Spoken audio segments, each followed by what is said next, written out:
بسم اللہ الرحمن الرحیم۔ السلام علیکم ورحمۃ اللہ وبرکاتہ۔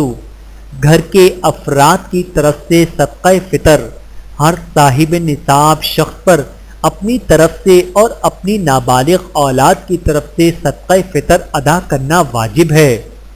حضرت نافع رحمۃ اللہ جو حضرت عبداللہ بن عمر رضی اللہ تعالی عنہ کے آزاد کردہ غلام ہیں، فرماتے ہیں کہ حضرت عبداللہ بن عمر رضی اللہ تعالی عنہ صدقہ فطر میں کھجور دیا کرتے تھے۔